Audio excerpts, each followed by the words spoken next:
नमस्कार। दिव्य योगासन की तरफ से मुंबई के निकट पीताम्बरा देवी यानी माता बगलामुखी मंदिर का निर्माण होने जा रहा है।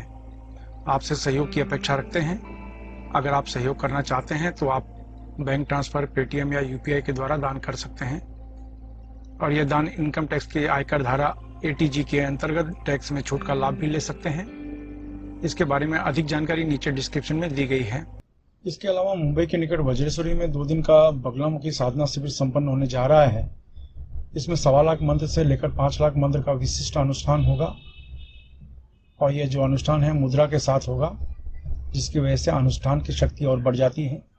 यह साधना उन लोगों के लिए बहुत ज़रूरी है जिनका संबंध सरकारी क्षेत्र से है, राजनीति से है, छुपे हुए शत्रु से परेशान है, कोर्ट कचहरी के चक्कर लगाना पड़ रहा हो। ऐसे लोगों को बगलामुखी साधना में अवश्य भाग लेना चाहिए। अगर आप इस साधना में प्रत्यक्ष आकर सीखना चाहते हैं तो नीचे डिस्क्रिप्शन में लिंक दिया है, वहां से इस साधना में भाग लेने के लिए फॉर्म भर सकते हैं। नमस्कार, दिव्य योगासन की तरफ से आपका हार्दिक स्वागत है। आज हम अपान वायु मुद्रा की चर्चा करेंगे और जानने की कोशिश करेंगे हम अपने शरीर को निरोगी और स्वस्थ कैसे बनाएं। यह विशेष मुद्रा मानी जाती है। कहते हैं ना कि धन के पीछे तो हर व्यक्ति भागता है, लेकिन शरीर को भी धन की उपाधि दी गई है। अगर आपका शरीर स्वस्थ है तो आप धनी व्यक्ति माने जाएंगे, नहीं तो आपके धन किसी भी काम का नहीं होता। अपान मुद्रा की चर्चा करें तो ये आपके शरीर की सभी प्रकार की नकारात्मक ऊर्जा को, खराबी को, गंदगी को निकालने का कार्य करता है। यह मुद्रा अगर हम नियमित रूप से लगाते हैं तो ब्लड प्रेशर में लाभ मिलता है, खाना अच्छे से हजम होता है, पेट की बीमारियां दूर होती हैं, सर दर्द की समस्या दूर होती है, नाभि चक्र, आपका स्वादिष्ठान चक्र एक्टिव रहने लगता है। स्वादिष्ठान चक्र एक्टिव होने की वजह से किसी भी प्रकार की जो आदत है उसको लगाने में या उस आदत को छुड़ाने में आपको जल्दी मदद करती है। यानी आप कुछ व्यसन कर रहे हैं तो उस व्यसन की आदत को छोड़ने में आपको मदद करती है, या किसी नई आदत को, एक अच्छी आदत को आप लगाना चाहते हैं तो उसमें भी आपको मदद करती है। यह पेट, कब्ज, हर तरह की समस्या को दूर करती है। इसके प्रयोग करने से कुछ ही दिनों में आपके चेहरे पर तेज चमक महसूस होना शुरू हो जाएगा। यह हृदय की रक्षा करती है। इसलिए जो हार्ट पेशेंट हैं, हृदय रोगी हैं, उनको इस मुद्रा का नियमित रूप से अभ्यास करना चाहिए। पूरे शरीर की बात की जाए तो पूरे शरीर में एक पेट ही ऐसा है जो रोगों की जड़ माना जाता है। इसके लिए आप बहुत उपाय करते हैं, बहुत पैसे खर्च करते हैं, लेकिन उसकी जगह पर आप ये मुद्रा लगाकर अनुभव कर लें। आपको ऐसा लगेगा कि ये मुद्रा आपने पहले क्यों नहीं लगाई। जब पेट ठीक होगा तो दुनिया भर की समस्याएं ऐसा लगता है कि ठीक हो गई। दुनिया भर की व्याधियां ऐसा लगेगा आपको सब हट गई हैं, नष्ट हो गई हैं, क्योंकि अपान मुद्रा या आपकी सभी प्रकार की खराबियों को, टॉक्सिन को, नकारात्मक ऊर्जा को दूर करने का कार्य करता है। यह आपके शरीर में आलस को दूर कर स्फूर्ति पैदा करता है। मन बहुत ही शांत और रिलैक्स हो जाता है।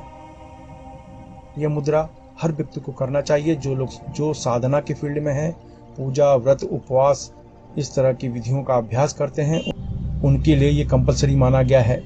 क्योंकि अगर आप अपान मुद्रा सही ढंग से कर रहे हैं तो आपका शरीर ध्यान में, पूजा में, व्रत, उपवास करने में मदद करने लगता है। आइए जानते हैं इस मुद्रा का अभ्यास कैसे करें। किसी भी शांत कमरे में आप बैठ जाएं। इस मुद्रा को आप अपने पूजा घर में या किसी भी कमरे में कर सकते हैं। अगर आप जमीन पर नहीं बैठते हैं तो किसी कुर्सी पर या सोफे पर बैठ जाएं। अब इसकी एक विशिष्ट प्रकार की मुद्रा लगाएं। आपने बीच में देखा होगा मृग मुद्रा, सेम इसी तरह की ये मुद्रा मानी जाती है। तो ये आप देख रहे हैं कि ये बीच के दोनों उंगलियों को जोड़ लिया जाता है, ये मृग मुद्रा बन जाती है। लेकिन जो पहली उंगली है इसको मोड़ दिया जाता है, तो ये अपान मुद्रा मानी जाती है। देखिए, सामने से देखने से ऐसा लगेगा, इस तरीके से देखने से ऐसा लगेगा। तो ये जो है अपान मुद्रा है। अगर ये उंगली खड़ी कर देते हैं तो ये मृग मुद्रा बन जाती है, लेकिन ये उंगली को मोड़ देते हैं तो ये अपान मुद्रा बन जाती है। इस तरीके से देखिए, तो आपने इस तरीके से मुद्रा आप लगाई। मुद्रा लगाने के बाद आप देख रहे हैं, मुद्रा लगाने के बाद ऐसे हाथ नीचे रख लीजिए, आंख बंद कर लीजिए, दोनों आंखों के बीच में ध्यान करके 10 बार प्राणायाम करें। यानी जोर से सांस खींचें, जितनी देर तक हो सके रोक कर रखें, तो जब दम घुटने लगे तो धीरे से छोड़ें। इस तरीके से 10 बार प्राणायाम करने से ये अपान मुद्रा शक्तिशाली होनी शुरू हो जाती है। इस तरीके से ये मुद्रा अगर आप दिन में 2 बार कर सकते हैं, सुबह, दोपहर, शाम, रात, कभी भी कर सकते हैं। ये मुद्रा जब आप लगाते हैं, आप देख लीजिए, ये मुद्रा जब भी आप लगाएंगे, पेट से संबंधित सभी प्रकार की बीमारियां, खराबियां, सब चीज़ दूर होनी शुरू हो जाती है। लेकिन 10 बार प्राणायाम जरूर करें ये मुद्रा लगाकर, जिससे ये मुद्रा शक्तिशाली होनी शुरू हो जाती है। मैं पहले भी कह चुका हूँ बहुत बार कि जब भी मुद्रा के साथ प्राण शक्ति को जोड़ा जाता है, इसके अंदर की शक्ति डबल टिबल हो जाती है। सामान्य रूप से बहुत से लोग खाली मुद्रा लगाते हैं, लेकिन आप मुद्रा लगा के 10 बार प्राणायाम जरूर करिए। तो ये याद रखिए, ये मुद्रा जो है मिलती जुलती है, इसको मृग मुद्रा कहा गया है। ये उंगली को मोड़ देते हैं तो अपान मुद्रा हो जाती है। ऐसे देखने से ऐसी मुद्रा हो जाती है। तो ये मुद्रा लगाकर 10 बार प्राणायाम करें। आपको कुछ ही दिनों में ऐसा लगेगा कि जैसे पेट की पूरी समस्या दूर होती चली जा रही है, डाइजेशन ठीक होता चला जा रहा है और मन प्रफुल्लित महसूस होगा, मन बहुत शांत महसूस होगा। और ये होने के बाद जब आप कोई ध्यान प्राणायाम का अभ्यास करते हैं या कोई पूजा पाठ करते हैं, तो आपको लगेगा जैसे उसमें पहले की तुलना में अब ज़्यादा मन लग रहा है, ज़्यादा मन उस जगह पर लग रहा है, ध्यान लग रहा है, ऐसा आपको महसूस होगा। तो इसलिए जो उपासक के फील्ड में है, साधना के क्षेत्र में है, पूजा पाठ व्रत करने वाले हैं, वो लोग ये मुद्रा लगाते हैं पहले, उसके बाद वो ध्यान धारणा का अभ्यास करते हैं। तो यही मैं आपको भी कहना चाहता हूँ, पहले ये मुद्रा लगाएं, फिर ध्यान करें या पूजा पाठ करें। ये मुद्रा आपके जीवन में बहुत काम में आने वाली है और ये अपान मुद्रा आपके पूरे जीवन को जैसे बदल देती है। आशा है इस अपान मुद्रा का उपयोग करके आप अपने शरीर को स्वस्थ और निरोगी बनाएंगे। धन्यवाद।